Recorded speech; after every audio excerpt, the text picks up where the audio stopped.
रानी का ये दिव्य दरबार उत्तराखंड के चंपावत जिले में टनकपुर शहर से लगभग 20 किलोमीटर दूर 5,500 फीट की ऊंचाई पर अन्नपूर्णा शिखर पर स्थित है। ये चमत्कारी दरबार माता रानी के 51 शक्तिपीठों में से एक है। यहाँ पर माता रानी की नाभि का भाग गिरा था। ऐसे तो पूरे साल ही करोड़ों भक्त यहाँ पर दर्शन के लिए आते हैं, लेकिन अप्रैल मार्च में नवरात्रि के समय अपार भीड़ होती है। साथ ही लगभग 3 महीने तक मेले का आयोजन भी किया जाता है। तो चलिए फिर वीडियो में आगे बढ़ते हैं और एकदम शुरू से शुरू करते हैं और जानते हैं आप यहाँ तक कैसे पहुँचेंगे। सबसे पहले बात करते हैं ट्रेन की। दोस्तों, टनकपुर में ही वेल कनेक्टेड रेलवे स्टेशन है। अगर आपको यहाँ तक के लिए डायरेक्ट ट्रेन नहीं मिलती है तो आप बरेली, लखनऊ या शाहजहांपुर तक आने के बाद में बस, ट्रेन या टैक्सी के माध्यम से टनकपुर तक पहुँच जाएंगे। वहीं अगर आप बाई रोड आते हैं तो आपको आसपास के शहरों और राज्यों से टनकपुर तक डायरेक्ट बसें भी मिल जाएंगी। बहुत से लोग अपनी कार से भी आते हैं तो आप टनकपुर होते हुए पूर्णागिरि जा सकते हैं। वहां पर आपको टैक्सी स्टैंड मिल जाएंगे। बात करें फ्लाइट की तो यहाँ का नियरेस्ट एयरपोर्ट पंतनगर में है, जो पूर्णागिरि से लगभग 80 किलोमीटर दूरी पर स्थित है। तो चलिए, ट्रेन का बहुत ही शानदार सफर पूरा करते हुए अब हम लोग पहुंच चुके हैं टनकपुर। और अब हम लोग बात करते हैं रुकने के लिए होटल या धर्मशाला कहाँ पर लेना चाहिए। दोस्तों, यहाँ पर रुकने के लिए आपके पास में 2 तरीके हैं। अगर आप फैमिली के साथ आते हैं और टनकपुर पहुँचने में दोपहर या शाम हो जाती है तो फिर आप टनकपुर में होटल ले सकते हैं। यहाँ पर होटल्स की स्टार्टिंग 500 से हो जाती है। 800 से 1000 के बजट में आपको एक अच्छा सा रूम मिल जाएगा।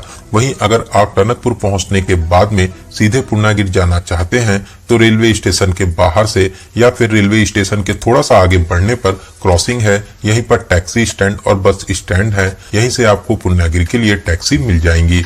टैक्सी वाले इस दूरी के लिए 60 से 80 रुपए का चार्ज करते हैं और आपको एकदम लास्ट में सीढ़ियों के पास में ड्रॉप कर देते हैं। कुछ ही सीढ़ियां चढ़ने के बाद में दोनों ही साइड आपको बहुत से धर्मशाला मिल जाएंगे, जहां पर आप फ्री में रुक सकते हैं, लेकिन आपको प्रसाद यहीं से लेना होगा। यहाँ पर आपको फ्रेश होने, नहाने और लॉकर की फैसिलिटीज मिल जाती हैं। इसके अलावा अगर आप यहाँ पर रात में रुकना चाहते हैं तो आप यहाँ पर रात में भी रुक सकते हैं। मैक्सिमम लोग ऐसा ही करते हैं। तो आपके पास में दोनों ऑप्शंस हैं। आप चाहे तो टनकपुर में रुक जाएं या आप सीधे यहाँ पर आने के बाद में धर्मशाला में रुक सकते हैं। फिर उसके बाद में आप माता रानी के दर्शन करने जा सकते हैं। तो चलिए, बहुत ही शानदार पहाड़ी रास्तों को पार करते हुए अब हम लोग पहुंच चुके हैं पूर्णागिरि और अब हम लोग बात करते हैं दर्शन करने का सही तरीका क्या है। दोस्तों, माता रानी के मंदिर तक पहुंचने के लिए लगभग 3 किलोमीटर की चढ़ाई करना रहता है, जिसमें 1000 से ज्यादा सीढ़ियां हैं। साथ ही 1 किलोमीटर के आसपास नॉर्मल रास्ता भी पड़ता है। पूरे ही रास्ते प्रसाद और खाने पीने की दुकानें बनी हुई हैं। तो चलिए फिर फूल माला और प्रसाद लेकर सीढ़ियों को पार करते हुए लाइन में लगकर माता रानी का जयकारा लगाते हुए मंदिर में प्रवेश करेंगे। माता रानी के अलौकिक रूप के दर्शन कर आशीर्वाद प्राप्त करेंगे। माता रानी आपकी सभी मनोकामनाओं को जरूर पूरा करेंगी। दोस्तों, बहुत ही दिव्य और सच्चा दरबार है। आप भी यहाँ पर दर्शन करने जरूर आएं। माता रानी जी के दर्शन करने के बाद में वापसी के समय 500 मीटर नीचे आने पर मां काली का प्राचीन मंदिर भी स्थित है। यहाँ पर आप दर्शन और नारियल भेंट जरूर करें। यहाँ पर भी दर्शन करने से आपकी बहुत सी मनोकामनाएं पूरी होती हैं। इसके अलावा रास्ते में 1-2 और भी प्राचीन मंदिर हैं, वहाँ पर भी आप दर्शन कर सकते हैं। फिर लास्ट में जहाँ पर चढ़ाई स्टार्ट होती है वहीं पर भैरव जी का भी मंदिर है, यहाँ पर भी आप दर्शन जरूर करें। कहते हैं माता रानी के दर्शन करने के बाद में भैरव जी के दर्शन जरूर करना चाहिए। दोस्तों, अगर यहाँ पर नॉर्मल भीड़ भाड़ है तो आप चढ़ाई और दर्शन 3 से 4 घंटे में करके वापस टैक्सी स्टैंड के पास में आ जाएंगे। वहीं अगर बहुत ज्यादा भीड़ है तो यहाँ पर 6 से 7 घंटे भी लग जाते हैं।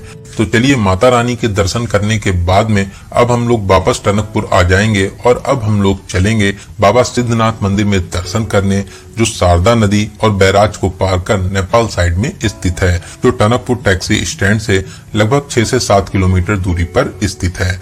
ऑटो में 30 से 40 रुपए देकर आप बैराज के पास में आ जाएंगे। दोस्तों, शारदा नदी के इस साइड भारत है और दूसरी साइड नेपाल। बैराज को पैदल पार करके ही आपको नेपाल साइड आना होगा। आप अपने साथ में आधार कार्ड जरूर रखें, यहाँ पर चेकिंग भी की जाती है। दोस्तों, आप बैराज, जिसे डैम भी कहते हैं, यहाँ पर आराम से घूम सकते हैं। डैम के नज़ारे बहुत ही शानदार और आकर्षक लगते हैं। यहाँ पर आप अपनी प्यारी प्यारी फोटोशूट भी करा सकते हैं। तो चलिए डैम को पार करके अब हम लोग नेपाल साइड आ चुके हैं। यहाँ से सिद्धनाथ मंदिर की दूरी लगभग 1.5 किलोमीटर की रह जाती है, जिसे आप पैदल पूरा कर सकते हैं या फिर आप बाइक से भी जा सकते हैं। बाइक वाले 50 से 60 रुपए का चार्ज करते हैं। तो चलिए नेपाली मार्केट को पार करते हुए अब हम लोग आ चुके हैं मंदिर के पास में। दोस्तों यहाँ पर बहुत ही प्राचीन ब्रह्मदेव जी का वृक्ष है जो विशालकाय फैला हुआ है। आप यहाँ पर बाबा सिद्धनाथ जी के बहुत ही अलौकिक रूप के दर्शन कर आशीर्वाद प्राप्त कर सकते हैं। परिसर में ही और भी मंदिर बने हुए हैं जहाँ पर आप महादेव और विष्णु भगवान जी के दर्शन प्राप्त भी कर सकते हैं। दोस्तों यहाँ पर मंदिरों को विशेष शैली में बनाया गया है, साथ ही साथ परिसर को बहुत ही खूबसूरती से सजाया गया है। यहाँ पर दर्शन करके आपको बहुत ही शांति मिलेगी, तो आप अगर चाहें तो यहाँ पर बैठकर सुकून भरे पलों को बिता सकते हैं। दोस्तों ऐसी मान्यता है, बाबा सिद्धनाथ जी के दर्शन करने के बाद ही आपकी पूर्णागिरि यात्रा पूरी मानी जाती है, तो आप यहाँ पर भी दर्शन करने जरूर आइए। दोस्तों यहाँ पर नेपाली मार्केट भी है, आप अगर चाहें तो यहाँ से शॉपिंग कर सकते हैं। साथ ही साथ यहाँ पर खाने पीने के लिए भी अच्छी व्यवस्था है, बहुत से छोटे बड़े रेस्टोरेंट बने हुए हैं, तो यहाँ पर आप खाना पीना भी कर सकते हैं। वहीं अगर आप चाहें तो यहाँ से नेपाल की यात्रा भी करने जा सकते हैं। बहुत से लोग यहाँ से महेंद्रनगर भी घूमने जाते हैं। तो दोस्तों इन सभी प्लेसेस को कवर करने के बाद में आप अपने घर के लिए वापसी कर सकते हैं। बात करें यहाँ पर खाने पीने की कैसी व्यवस्था है, दोस्तों आपको यहाँ पर हर तरीके का फूड मिल जाएगा। आप यहाँ पर बहुत ही सस्ते में खाना पीना कर सकते हैं। 100 से 120 रुपए में आपको थाली भोजन मिल जाएगा। इसके अलावा आप अगर चाहें तो अलग अलग भोजन भी कर सकते हैं। बात करें यहाँ पर आने का सबसे अच्छा समय कौन सा रहता है, तो दोस्तों अक्टूबर से जून तक का समय यहाँ पर आने के लिए सबसे अच्छा समय रहता है। वहीं जुलाई, अगस्त और सितंबर में यहाँ पर बहुत ज्यादा बारिश होती है, उस समय रास्ते बंद हो जाते हैं, तो आप बारिश के समय को छोड़कर पूरे साल कभी भी यहाँ पर दर्शन करने आ सकते हैं। बात करें आपको कितने दिनों का टूर प्लान बनाना चाहिए, ऐसे तो मैक्सिमम लोग सेम डे आकर रिटर्न हो जाते हैं। इसके अलावा आप यहाँ पर 2 डेज और 1 नाइट का प्लान बना सकते हैं। इतने टाइम में आप सभी प्लेसेस को आराम से कवर कर लेंगे। तो चलिए अब हम लोग बात करते हैं सबसे जरूरी क्वेश्चन बजट की, कितने बजट में इस पावन यात्रा को पूरा कर लेंगे। दोस्तों अगर आप सेम डे आकर रिटर्न हो जाते हैं तो 1000 से 1200 रुपए प्लस ट्रेन टिकट, इतने बजट में बहुत ही आराम से इस यात्रा को पूरा कर लेंगे। वहीं अगर आप 2 लोग हैं और आप यहाँ पर 1 नाइट का स्टे करते हैं तो 3000 से 3500 प्लस ट्रेन टिकट, इतने बजट में इस पावन यात्रा को पूरा कर लेंगे। तो दोस्तों यहाँ पर मैंने आपको माता पूर्णागिरि यात्रा से रिलेटेड हर एक छोटी बड़ी जानकारी को बहुत ही अच्छे और सही से देने की पूरी कोशिश की है। अगर फिर भी आपके कोई क्वेश्चन रह जाते हैं तो आप कमेंट के माध्यम से पूछ सकते हैं। बहुत ही जल्दी आपके कमेंट का रिप्लाई दिया जाएगा। दोस्तों आपको ये वीडियो कैसा लगा और आप इस वीडियो को कहां से देख रहे हैं, कमेंट बॉक्स में जरूर बताइएगा।